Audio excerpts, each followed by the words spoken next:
Hey y'all, in this video we will be going over how to make the Alpine stitch in the round. So basically we're taking that same stitch that generally we have it laid flat and you're doing the front post double crochet and then double crochet alternating and doing that single post back. This is going to be a translation of that, except that we are making it in the round, so it's more of a continual pattern. I'm most excited about this as I've had it in my mind to start making some Christmas stockings for some new additions in the family, and I was hoping that I could use this Alpine stitch. So needless to say, after much trials and tribulations, I have a finished project and I am excited to share it with you. So we'll go ahead and get into it. Alright, to start we're going to go ahead and do a slip stitch, and we are going to chain 15. So 1, 2, 3, 4, 5, 6, 7, 8, 9, 10, 11, 12, 13, 14, 15. There we are. Much like in the flat stitch, what we are actually going to be working with is an even amount of crochet stitches. I've chained 15 so that I have 14 plus 1 for turning. So when I come back around, instead of trying to attach these ends right off the bat, what I'm going to do is go ahead and skip that first one and just put my row of single crochets into the foundation chain, and after that we will attach. And in this version of the foundation chain, I'm just going through that top loop. There's a few different ways to do this. You could go through just the top, you could go through the top V, you could go through the back of these loops. It all comes down to personal preference, and the only difference you're going to find in which one you choose is what this bottom is going to look like. When we go through only the top loop, we get kind of this spiraled appearance. And so I did a whole video on this.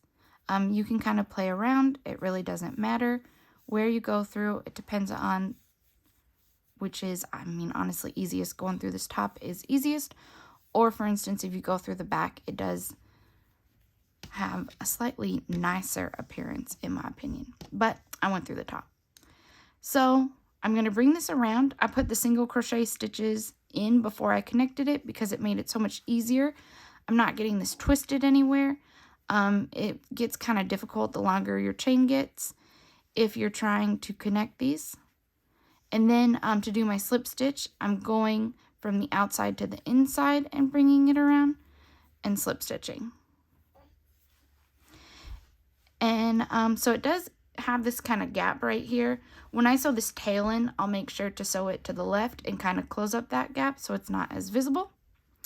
But anywho, I'm going to go ahead and, oh, you know what? Instead of what I was about to do, I am going to put a pin in that last stitch, chain 2, and now we're going to do our row of double crochets. So right into that first one, this will be one. It would probably be smart.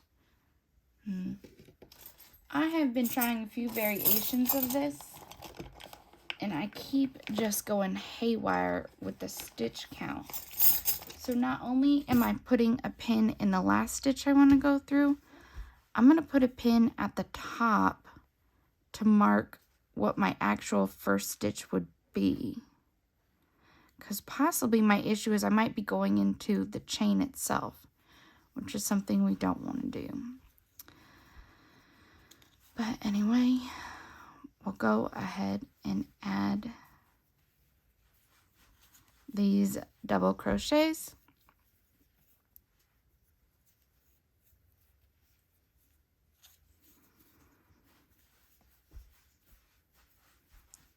And this is, so far, aside from connecting the ends, we're doing the same exact thing that we would in the regular Alpine stitch.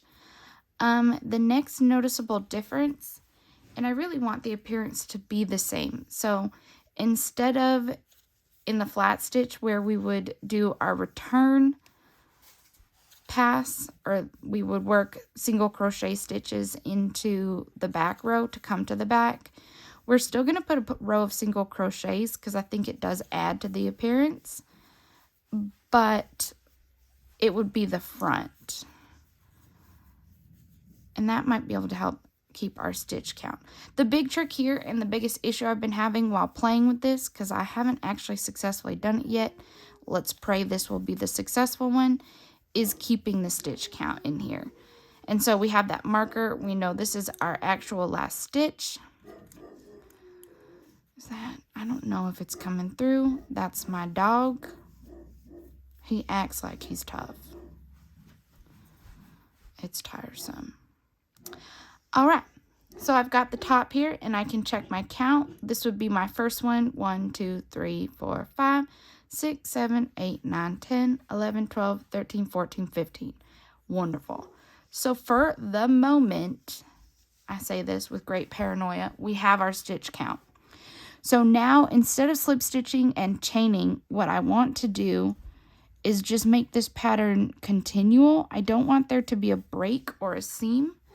So for my single crochets, I'm gonna make it real tight. I'm just gonna come into that first stitch and add a single crochet.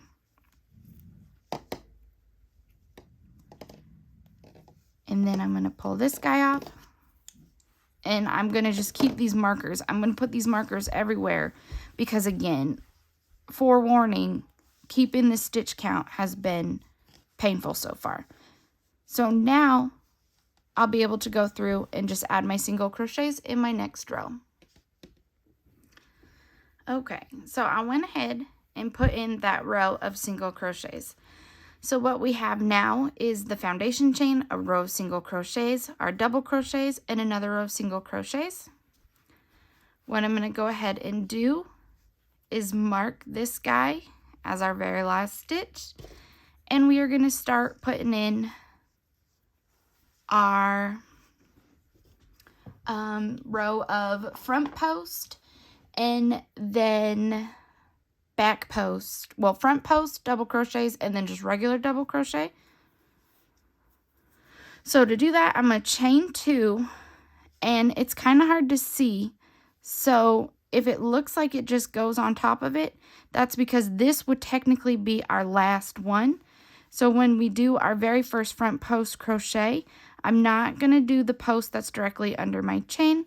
I'm going to do this next one. So I'll yarn over, come through the back here, making sure that I'm not going through this smaller loop. I'm going through this post. And I'll yarn over, pull through. Oh, I won't lose that stitch, and yarn over. And then again, because I want to be careful that I don't then go through these guys, I'm going to mark this. So this would be my first stitch, this is my last stitch, this is my first, and I'll continue on my pattern. So I've technically gone through the post of this stitch.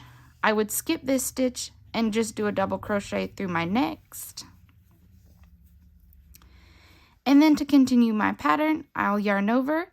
If this is completely, it seems like it just goes in a straight line, this will be my next one. And I will single or double crochet. I'll skip the stitch this is in front of so we can see, because sometimes you might want to go through this one. It's not the case. If this double crochet falls on top of the stitch, you skip it and you do a double crochet into the next stitch. And same, so if this post falls right under this post, you go through the next one. And that's kind of to help keep that stitch count and make sure that we're not adding these unnecessarily and increasing our stitch count as well. It's quite possibly another way I did it. It can be, I mean, this guy can be pretty tricky. You got to keep ahead of it even when you're just doing a flat version. But it seems that doing this one in the round, maybe because you can't visibly look and just see the whole entire pattern, you want to make sure that you are not adding in extra stitches where extra stitches don't go. which is what I've now done like 3 different times. And so again, this guy is over this stitch, so then I'll come through this guy, and only time will tell if I've figured it out yet. So this one kind of seems to be a straight line. Boop, boop, boop. And then, yeah, I think I definitely was wanting to add stitches right here,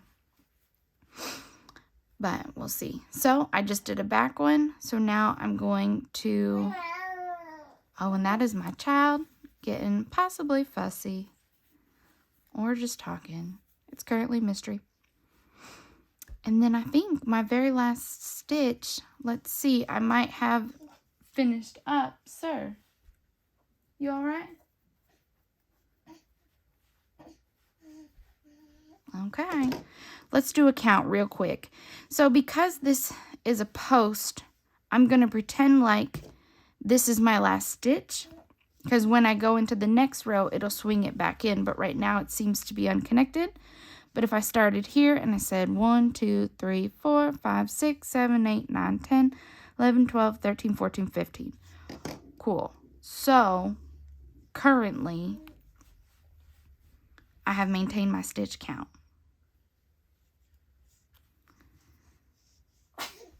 Bless you. And what I will go ahead and do is, again, I'm just going to slide into that first stitch, keep it real tight, do a single crochet. This is now my last stitch, and we'll do 1, 2, 3, 4, 5, 6, 7, 8, 9, 10, 11, let's see, 12, 13, 14, and I'm coming into that very last one, 15. Okay, so now I can shift my safety pins. And just like we're going to mark this guy, just like in the flat version, what we're going to do after our single crochets, chain 2, and then this time, instead of going through the post, I'm going to crochet over, go through that very first stitch, and put in a regular double crochet, and again mark this, because the more I do this, the more I realize that was where I was messing up. And so now, oh, it's kind of hard to tell with this first one. If we fuss with it a little bit, we'll see that we did go and we keep the line with this front post, and this one's in the back. So when I yarn over, I'll be able to come back here. Yes, sir. And just continue that pattern. Making sure that I go through the next stitch. Okay. Not losing any of my stitches. And then through the back. And that is going to be how we do the Alpine stitch in the round. Just in time for me to go ahead and take a break and attend to the child who is probably losing his patience. But hope y'all like that. If you have any suggestions or see anything in the pattern that you might change, please leave a comment. I am always open to new ideas and new ways to do these various stitches.